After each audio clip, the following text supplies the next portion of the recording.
For too long, women have not been heard or believed. You told the world that time's up on violence. 1 out of every 5 women will be sexually assaulted and raped before she reaches the age of 18. It's 2018 and I've realized that nobody is safe long as she is alive. And every friend that I know has a story like mine. You think that just because I'm a woman, I'm incapable of making my own choices? It doesn't matter what you think. Don't I as a woman deserve to even have an opinion? Don't you? You have no idea what it is to be a woman. So I asked myself, what can I say about being a woman? Hi, my name is DAmini Creatives and this is Her. Women have a big impact on our lives, especially as we're growing up. They are our mothers, our grandmothers, our sisters, our aunts, our cousins, our partners, and so on. Women have the power to create nations. They help shape the world, our societies, and our communities. They are innovators, trailblazers, creators, and dreamers. Women are amazing. In this series, Her, I will interview a dozen amazing and inspiring women from different backgrounds. Are you ready to meet her? Let's go!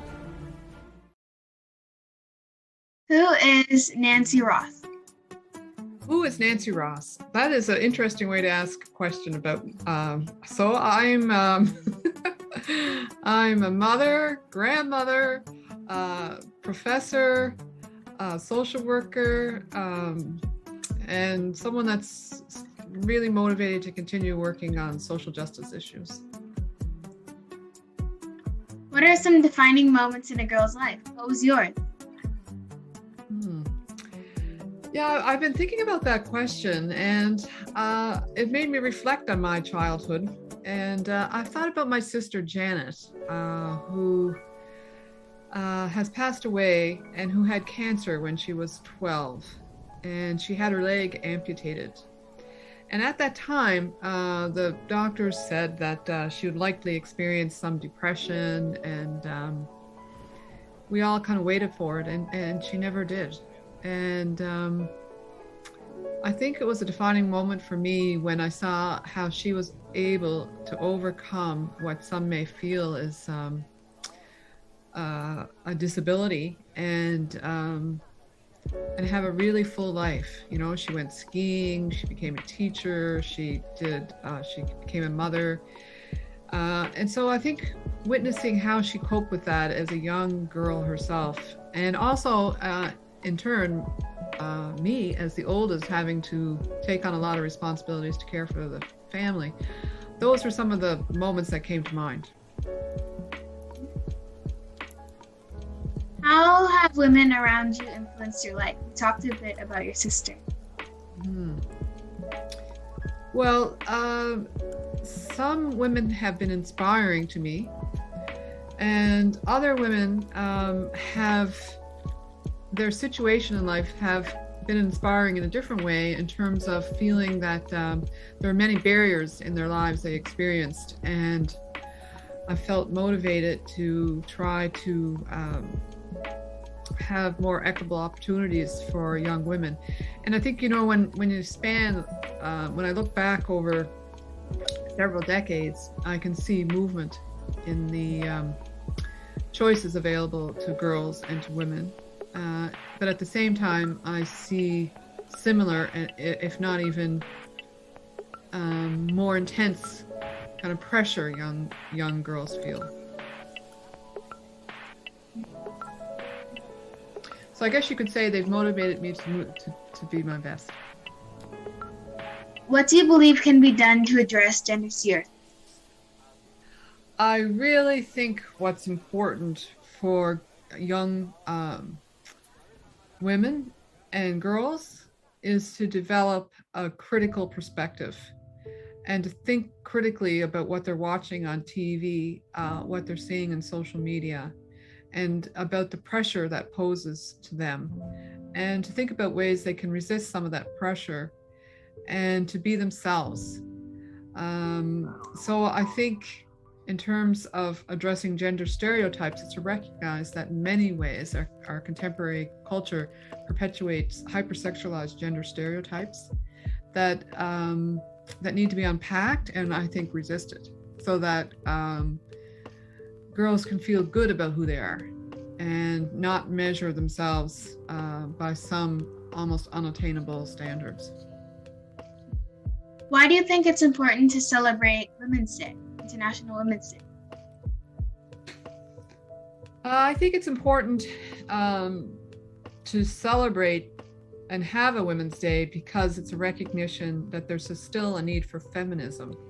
I know there's a lot of young women and girls who think that there is no need for feminism and that we've already achieved gender equity, but the facts remain that we have still work to do. And when you think about around the globe, about 1/3 of women experience gender-based violence, for example. And when you think about the face of poverty in the world, it's often a woman's face. So I think it's important to celebrate International Women's Day in terms of joining women together and humankind as a whole to aspire to gender equity. What does the 2022 IWD theme #BreakTheBias mean to you? Well, I think this break the bias reflects what I just said earlier in terms of a recognition that there is bias, and that girls of color, girls who've experienced disability, people who live in different parts of the world where they're impacted by global warming. We have a lot of newcomers. All of us are now aware of what's going on in Ukraine, and that certain people are more vulnerable than others, and girls and women are generally more vulnerable in times of migration and movement and war. I think break the bias means that we have to be aware of this. We have to be aware of what's going on. We have to open our eyes and to be willing to know what's going on and to take steps. So I think break the bias means for each of us, we're challenged to take steps towards action and to get to know people, who are different from ourselves, who have different challenges than we may have, and to join together in terms of action that is motivated to break those biases. How do you think we can include more racialized women in leadership?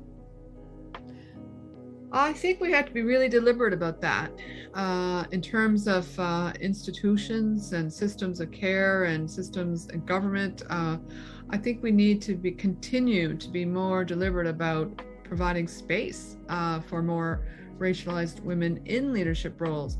However, I think we need to start perhaps at age 2 or 3 or 4, and then all through the school system, and kind of nurture children and young girls to feel it's possible to be in a position of leadership, and to inspire them and to welcome them.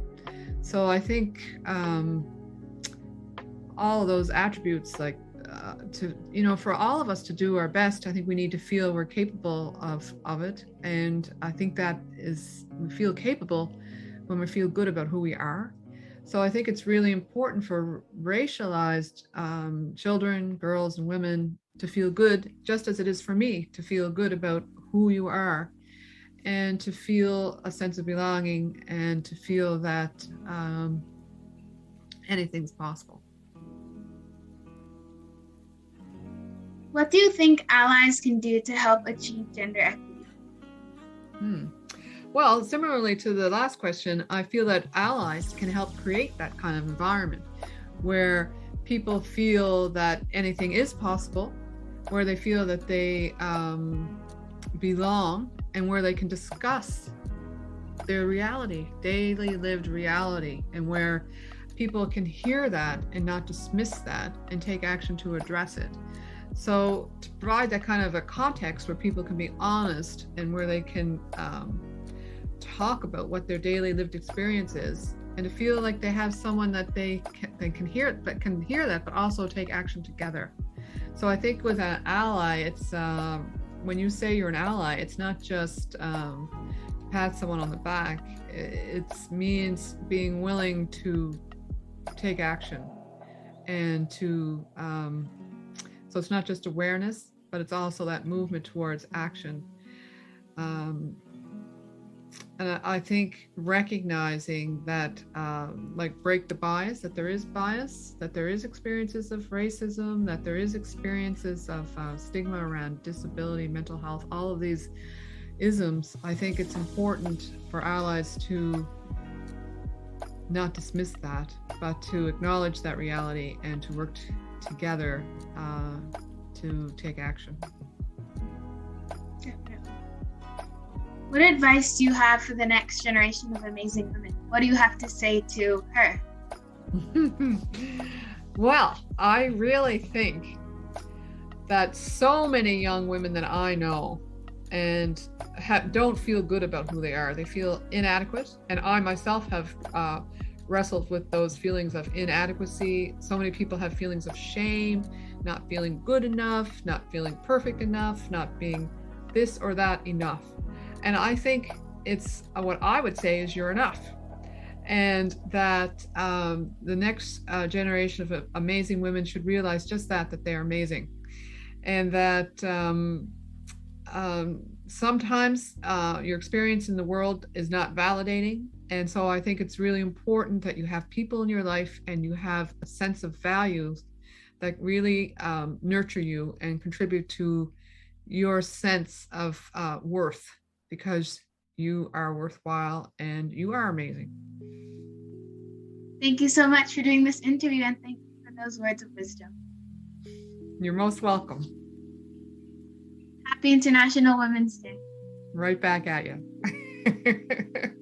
Take care.